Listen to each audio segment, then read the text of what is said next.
Hey everybody, Austin back again with another Longplay video. Today it's going to be Trojan for the NES, as you can see. It looks like I've already jumped into the game. And yeah, this is going to be another relatively short Longplay for you guys. Not quite as short as Marvel Madness from the other day. But yeah, Trojan is not a very long game at all.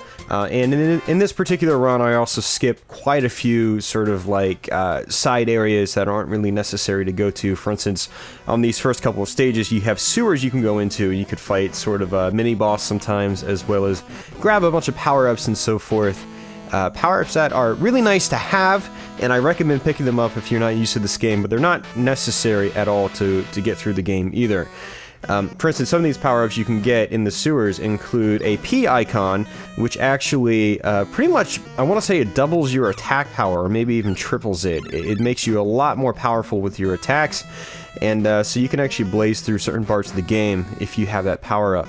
You can also get jump boots, which allow you to jump about 3 times as high. You can go up to that second tier, higher up on the screen.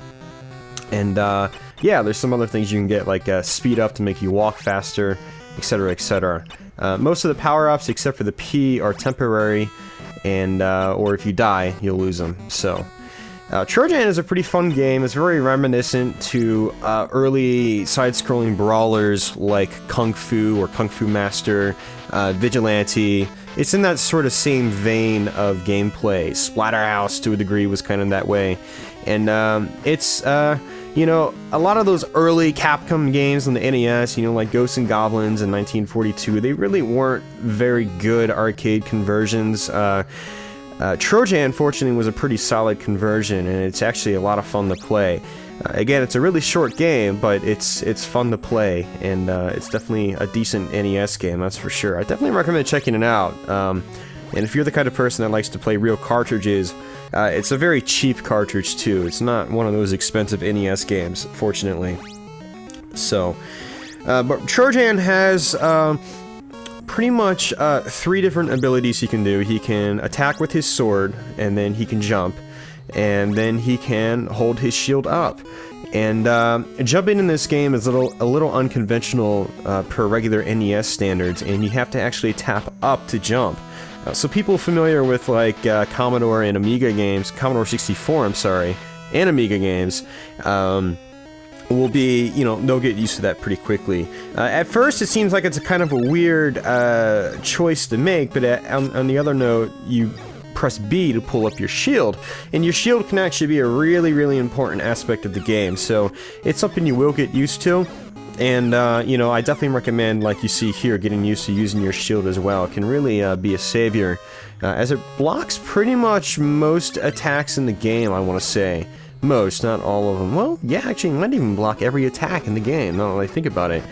So, I mean, your shield is just really useful, whereas a lot of action games had shields, but they weren't that useful. They might have blocked specific types of attacks, but not every attack. But in Trojan, it's like almost every attack in the game will be blocked by the shield. And there's no limit to how many times you can use your shield, so definitely use the shield. Swiping with your sword, very simple. You just tap A, but you attack, or is it B? I'm pretty sure B brings up your shield. It's been a few days since I did this run, but yeah, you can attack with your sword really, really quick. If you keep mashing the button, and if you time it just right, Trojan can just go 1, 2, 3, 4, 5, 6, bam, bam, bam, bam, like that. And it feels really, really good. So yeah, one cool thing you could do with your shield is actually hold it up, and you can hold it in multiple directions. You can kind of hold it diagonally and things like that. Really neat, something good to know.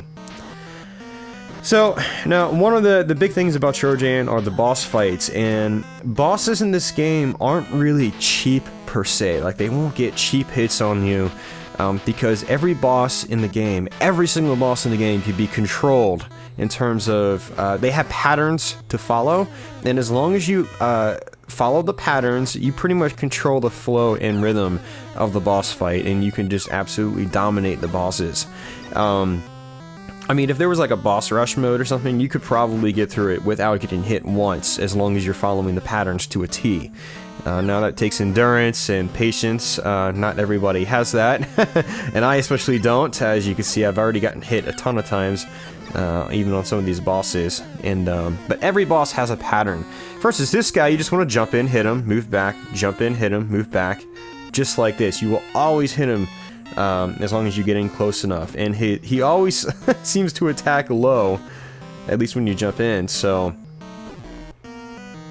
there you go. That's a perfect example of controlling the rhythm and flow of the boss.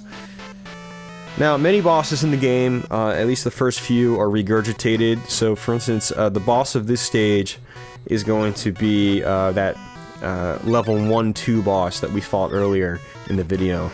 Basically, the guy was sort of like the armbands, and he can block your attacks with those armbands.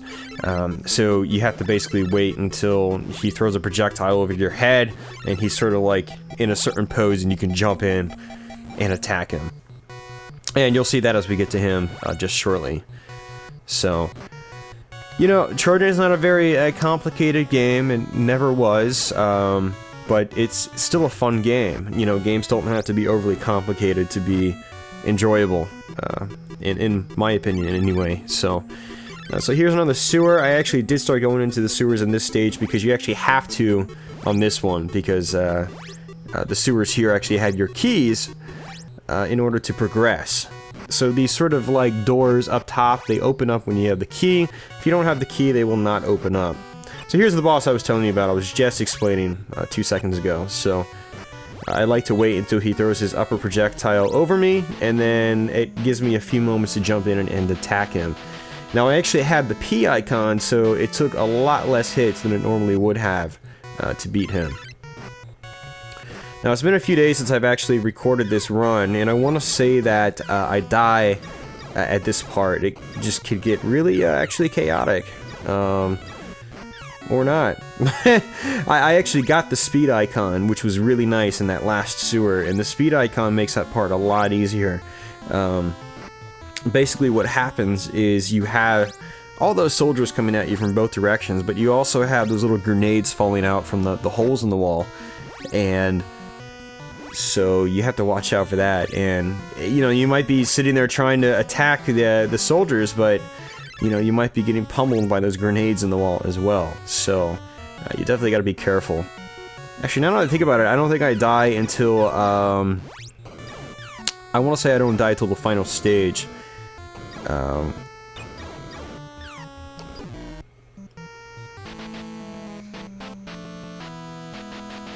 So yeah, Trojan's a very short game. This video is literally only like 15 minutes long, and that's about how long it took me to beat the game. And when you first play the game, though, it might take you longer to get through it. Keep in mind there are no continues in this game. There might be a continue code. I don't know for sure. I don't know. I've never really tried looking for one. But assuming there aren't any continue codes, this could be a very short game. You will not have a play session longer than 15 minutes, assuming you actually make it all the way to the end of the final boss and so forth, and get through the ending. So it actually probably only takes about 12 of those 15 minutes to actually get to the final boss and beat him. So it's a very, very short game when you know what you're doing. And so here's what I was talking about. It kind of regurgitates a lot of those bosses we've already fought. And in that case, we actually fought 2 bosses back to back, which was kind of cool. So these are the final 2 levels in the game. And I think this is actually where I die. This guy up top can be really annoying because he's constantly throwing these projectiles at you.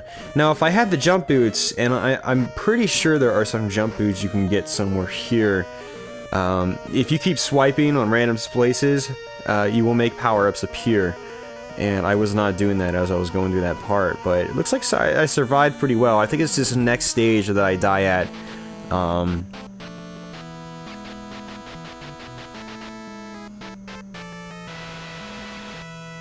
And yeah, this gets a little chaotic because you've got those bomb guys from the air, and but you've also got the soldiers coming at you from the ground, and yep, that's where I died.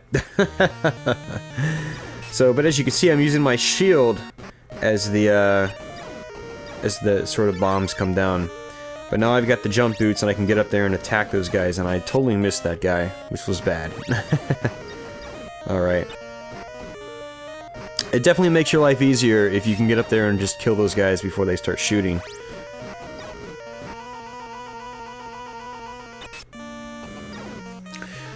Alright, now we are at the, sort of, yeah, the boss of this stage, and then we go to the final boss afterwards. And these guys are a little tricky.